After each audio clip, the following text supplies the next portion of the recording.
चलो आपको आज एक चीज़ समझाती हूँ। जब हम लॉ ऑफ अट्रैक्शन सीखते हैं, सबसे पहले चीज़ हमें ये समझाई जाती है कि हम अपनी रियलिटी के क्रिएटर हैं।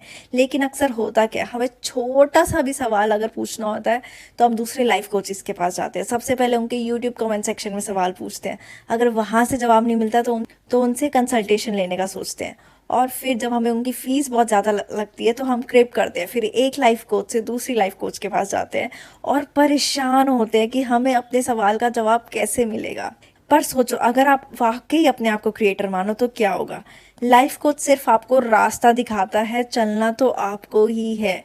और जो उस लाइफ कोच के रास्ते पे चल जाता है, वो उसकी सक्सेस स्टोरी आप सुन लेते हो, देख लेते हो यूट्यूब चैनल्स पे कि हमें परेशान होने में सच में मज़ा आने लगा है। हम चाहते हैं कि हम परेशान हो, एक छोटा सा सवाल के लिए भी हम दूसरों के पास जाएंगे, पूछेंगे।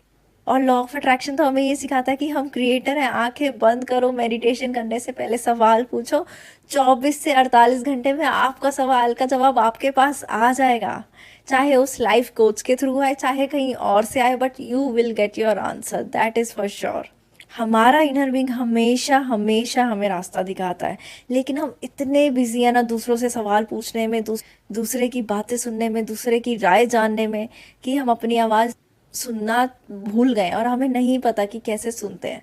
तो पहले हैबिट बनाओ, मेडिटेशन करने की हैबिट बनाओ।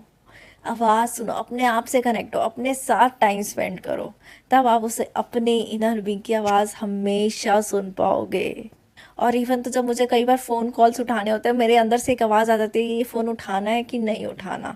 और जब मैं उस आवाज़ को इग्नोर कर देती हूँ, बचपन से आदत नहीं है ना सुनने की, अब आदत लगी है तो कई बार इग्नोरेंस हो जाती है।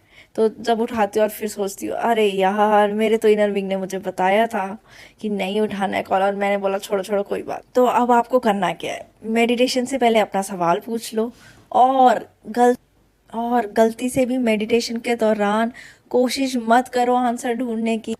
बस आपने पूछ लिया और छोड़ दो, उसका आंसर मेडिटेशन में आना होगा, मेडिटेशन में आएगा, उसके बाद आना होगा, उसके बाद आएगा, बट आएगा। आपको ढूंढना नहीं है, क्योंकि जब तक हम ढूंढने की फ्रीक्वेंसी में रहते हैं, हम रिसीव नहीं कर पाते आंसर को।